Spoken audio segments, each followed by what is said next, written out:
salaamaaleykum sama gars yi maa ngi leen di ziar bon en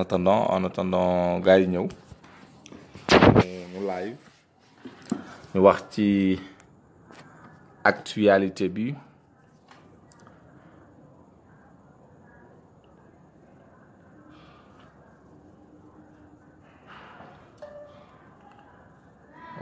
voilà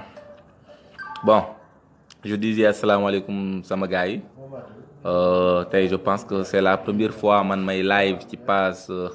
page OSR sur la demande de mes amis yàgg nañ ko bëgg a programmer depuis daaw mëntoon antu xëy na cette fois-ci la antu donc je suis là aujourd'hui parmi vous ci seen biir di live di wax ci li nga xamante ni tey moo fi xew moo fi am au Sénégal actualité bu récent actualité boo xamante ni ça concerne tey xalima de Abdoulaye Baldé ak UCS dem fekk ki nga xamante ni moom moo di Macky Sall donc loolu danaa ci sawar a wax parce que j'ai été au cœur de l'action ci parti boobu noonu man je pense bi may nekk xale nekk jeune étudiant nekk à l'université Cheikh Anta Diop de Dakar ziar yaa xari nekk à l'université Cheikh Anta Diop de Dakar parti boobu noonu laa njëkk a milité jiite étudiant parti bi ñëw Kaolack nekk numéro 2 parti bi ak Kaolack jiite coordination jeunesse su Kaolack donc su ma demee ba lii nii am dinaa ci war a mën a wax li ma cee wax nag bëriwul quoi mooy tey ngor moo amatul ci Sénégal en fait dignité moo amatul Sénégal tey bu ñu demee ba ki nga xamante ne mooy nootuñu askan ki nga xamante ne tey mooy toroxal Sénégalais yi ki nga xamante ne tey Sénégalais gis seen boobu mooy le président Macky Sall salaam sama gars maa ngi ci mooy le président Macky Sall tey ay doomu Sénégalais yu ne dañoo bëgg Sénégal ñëw di ko fekki mais y a problème parce que tey boo xoolee Sénégal boo duggee dans les profondeurs du Sénégal lekkuñu naanuñu boo jëlee baykat yi dañoo am problème dañooy bay benn wàcc li ñu bay du jar amuñu lu ñu dundee lekkuñu parce que ils n'ont rien à manger le président Macky Sall ak son gouvernement les appauvrit tey bu ñëwee di leen may ay miettes di leen may ay 10 000 francs ay 5 000 francs ñu koy votel mais parce que da leen di pauvre loo ba pare doog a def loolu noonu nga quitté foofu noonu nga ñëw dans les villes dëkk yi salte na jeunesse bi amul liggéey tey on se pose la question nan la leader politique boo xamante ni ci di aimer le Sénégal nan nga mën a dem fekki kooku noonu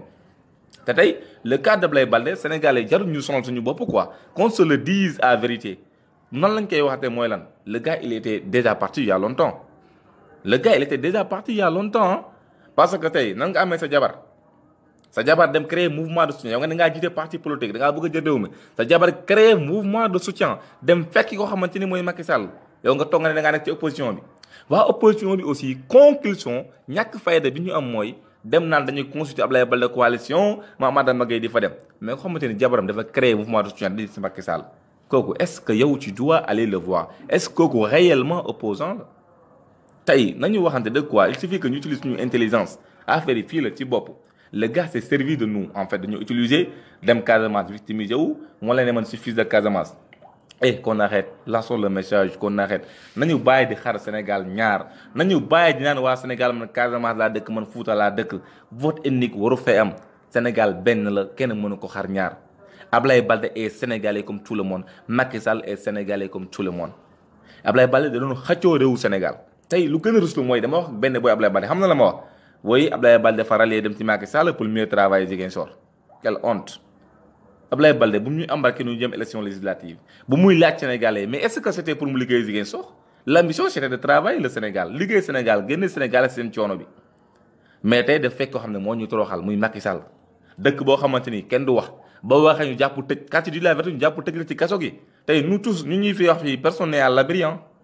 personne n'est à l'abri qu'on se le dise y en a les gens yi nga xam ne ñoo fi nekkoon di wax dëgg mais dañoo jàpp kan lañ jàpp tey dañoo jàpp seen xarit seen doomu ndey mooy Assane Diouf ñu jàpp ko yóbbu ko ci kaso gi ñu ne Assane Diouf lan def mooy ñun dafa saaga mais rustu na demal assemblée nationale ay député de la république ñu dégalante ay saaga ndey ay député de la république ñooy xeeyante foofu di xeex mais ñett ñoo fay saaga Macky Sall frère am moom en personne keneen ak keneen taxaw fii saaga ay saaga ndey Mame Mbaye Niang saaga sénégalais yi Penda Ba saaga tuuti ñu indi mooy indi wolof yi kan mu leen tëj kaso mais personne tëjul leen kaso parce que ils sont derrière les grands hommes ñoom ils sont encadrés par les hommes des portefeuilles les ministres les députés les DG ñoo leen encadré wala na nga xëy saaga fii ba suba kenn du la yóbbu police mais quand un gars comme Assane Diouf ki nga xamante ni tey il est porteur de voix ki nga xamante ne c'était le phénomène social du Sénégal ki nga xamante ne tey moom la ñuy war na topp changement am ci Sénégal bi ñu bëgg parce que moom dëgg la doon wax li mu sentir la doon wax mais dara dàqul ci doomu aadama ngay wax li nga gëm sa xol ak li nga sentir mais nga topp nit di am lu ko neex bëggul neex Macky Sall naan ko yow la ci ay mensonges yi tey Sénégal fii nii qu'on se dise la vérité quoi nañu bàyyi di raayante nañu bàyyi naxante bi nañu waxante dëgg tey Macky Sall lan la jëriñ Sénégal lan la fi jëriñ pétrole la ñu am moo feeñ mu jox ko rakk ji lu ñu am effectivement Oumar Sall maa ngi jiar pour seen jàppewuñu comme ay nit ça doit être clair dans nos cerveaux effectivement mais ñun nañu am fulla suñu bopp nit ku la yëgul bu ko yëg ku la jàppee comme nit bu ko jàppee comme nit nañu am fulla suñu bopp population bi moo war a am fulla ci boppam population moo war a mature le peuple sénégalais doit apprendre à vivre à vieillesse tey jii nii nga jógee ci cas boobu noonu quoi je pars expliquer leen benn affaire benn phénomène tey pétrole moo fi am Macky Sall lan la def jële ko mu jox xorakam nga jóge foofu noonu nga jóge foofu noonu lan la def jël beneen ak beneen kii nii jox ko ay mbokkam ay Adama Faye famille Mariam Faye Sall dina ci Faye Sall tey ñu paacoo Sénégal mais kenn du wax avec ça boo jógee wax dëgg comme Assane Diouf ni nga ko santeere ñu jàpp la tëj la ci kaso bi comme kan Barthélémy Diaz def la vertu ñu jàpp ko tëj ko ci kaso bi Khalifa Sall mi ñu jàpp tere ko liberté tëj ko ci kaso bi mais nous Sénégalais ñu reste fii statique di seetaan loolu noonu di dem di gis ay vauriens ñoo xamante ni comme Abdoulaye Baldé de Ziguinchor dem fekki Macky Sall tey ñu nar leen topp ci loolu noonu mais refusons nañu bañ nit ki bu la kenn xànc dignité fulla ak fayda yaa koy may sa bopp kenn juddu wàllut ak moom je dis bien ñun nañu am fulla ak fayda suñu bopp leader bi fi xamul sa bopp ñoo xamal ko sa boppam mais tey Macky Sall qu'est-ce qu'il a fait démb deux choses très graves benn mooy le ministre de l'agriculture Pa Abdoulaye Seck joxuñu cër ñun ñi nga xamante ne ñun ay baykat lañu suñu papa yi di ay baykat yaakaar ci mbay ngir dund war a dem défendre budget à l'Assemblée nationale mais tous les députés de Benno Bokk Yaakaar dem ci investiture Macky Sall est-ce que golo yooyu noonu ñu fal suñu Assemblée nationale est-ce que golo yooyu noonu ñu représenté peuple bi est-ce que golo yooyu noonu mérité nañu suñu ay voix ñun je dis bien est-ce que ñooñu mérité nañu suñu voix ñun des gens yoo xamante ni lu leen yóbbu à l'Assemblée lu tax population bi voté leen pour ñu dem défendre population bi bu nekkee un ministre de la République bu ñëwee à l'Assemblée nationale leen fa fekk pour lan pour quelle raison à quoi ça sert ñu leen di fal nañu xoolaat ñu ñuy fal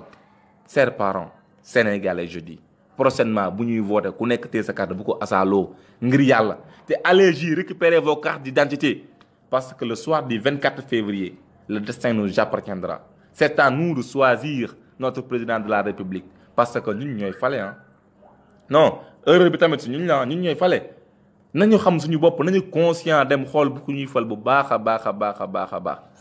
tey jii nii ministre bu mu fa demee député yi kenn nekku fa y avait que 4 députés de l'opposition mais opposition bi aussi je vais parler ci yéen naa wax ci yéen quoi mooy lan mais opposition ñaata député ngeen ëpp ngeen 4 députés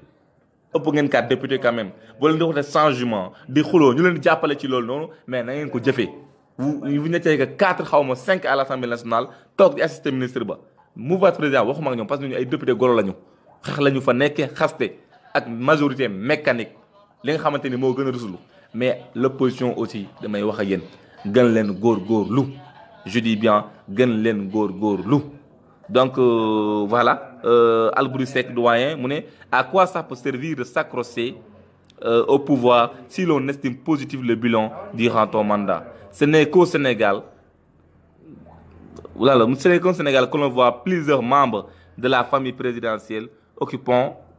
des fonctions dans l'attelage gouvernemental. C'est inadmissible et pas juste. Gouverner le pays n'est pas une entreprise familiale. Effectivement, et je valide. Gouverner le pays n'est pas une entreprise familiale. Sénégal, je dis toujours, lépp ñëpp la te ku lu ne ku ne ngi ci biir. Donc waruñoo bàyyi benn dynastie gérer ko. Donc je continue. Je dis aux députés de l'opposition, faites votre devoir. Même bu majorité mécanique bi ñëwul faites votre devoir c'est inadmissible que ñii assemblée nañ dem ci congrès ci ay puukare tëgg yorul Sénégal ñu xiif lekkuñu mar tal la ñu dundee ñuy tëgg di puukare yéen tamit ngeen toog seen kër yi bañ a dem à l'Assemblée nationale non ça je cautionne pas ça. benn deuxièmement Macky Sall Sarli Sall du moins je m'excuse Sarli Sall dem marche Charlie Hebdo dem France bu fa dara xewee te nonkoñ bu ñu ne mu ne leen yaaramu kàllaa te Sénégal ñun bu ñuy dee du ñu faale mais démb date historique la si ñun je pense c'était le 1er décembre massacre du camp de Thiaroye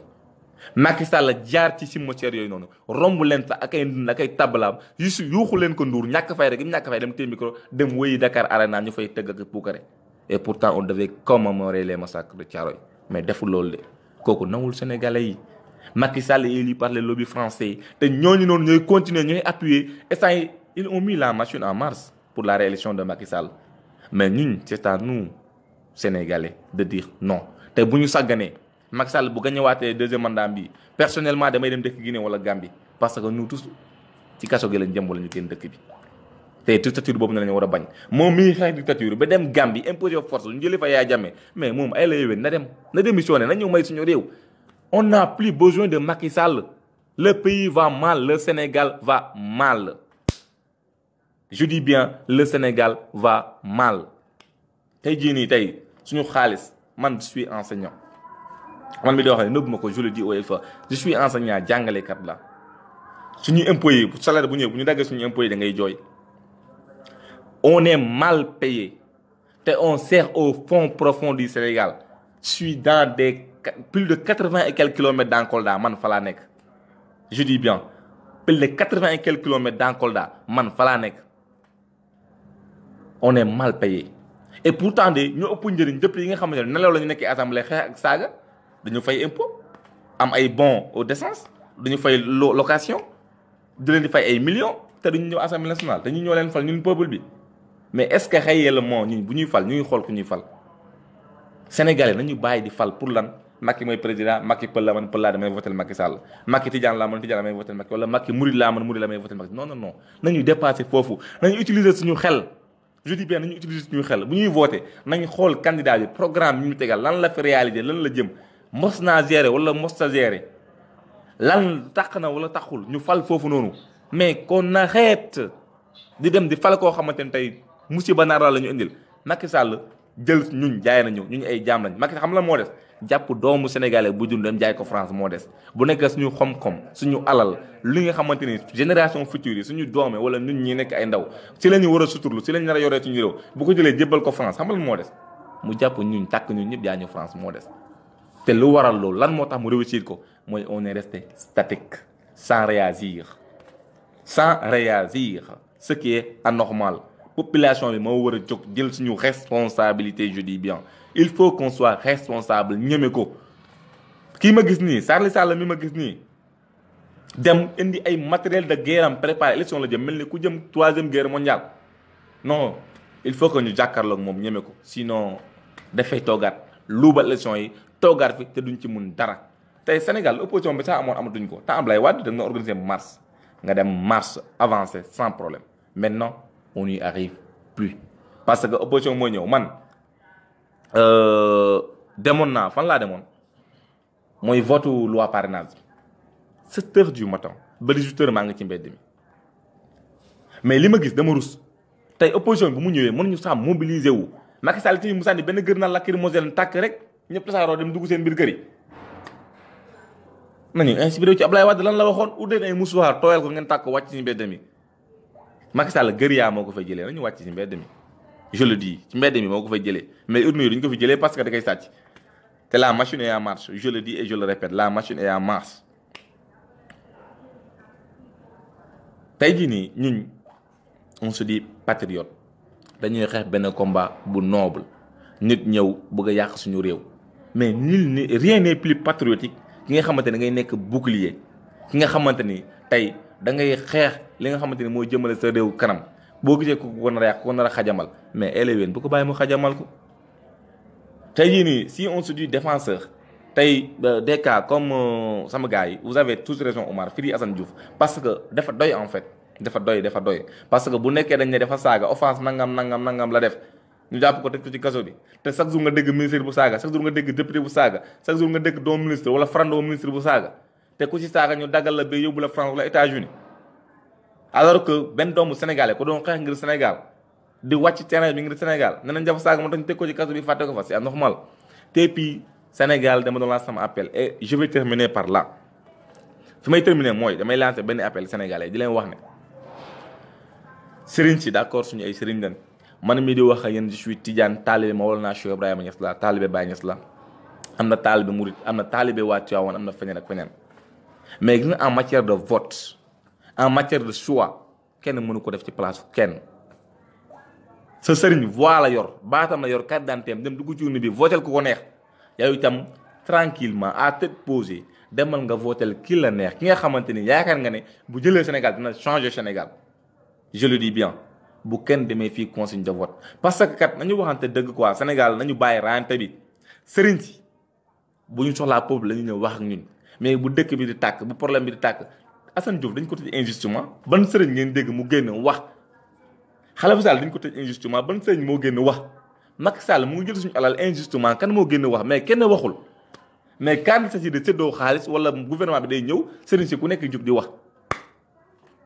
ñoom nag ñoom moom loolu nañu wax mais ñuñ laa wax nañu am fulla bu doy na ñoom moom suñu carte d'identité ak suñu carte électeur bu na ba bu ñu demee ñu choisir li nga xamante ni moo jëmale Sénégal kanam benn sëriñ warul mën a choisir à place kenn voix am la yor tout simplement ku nekk yor sa voix donc soyons plus matures vote mécanique amatu fi je dis bien vote mécanique amatu fi vote uni amatu fi vote religieuse amatu fi chacun pour soi ku nekk yaa xam ki la doy mais l'appel may lancé mooy le soir du 24 février nañu fexe nañ def le tout ba le président Macky Sall jóge Sénégal parce que baaxul Sénégal day delloo Sénégal gannaaw day xiifloo Sénégal daamarloo Sénégal yi donc dictature bi na fi deñ one love Firi Assane Diouf sama gars yi ziar naa leen donc on se donne rendez-vous prochainement parce que ça ce n'est que le début du commencement je dis bien ça ce n'est que le début du commencement depuis daaw ñu ngi koy dox sotti wutoon ren la ko yàlla dogal et c'est la première fois ma live sur OSR et ça va continuer ainsi one love bëgg naa leen maa ngi leen di ziar ñëpp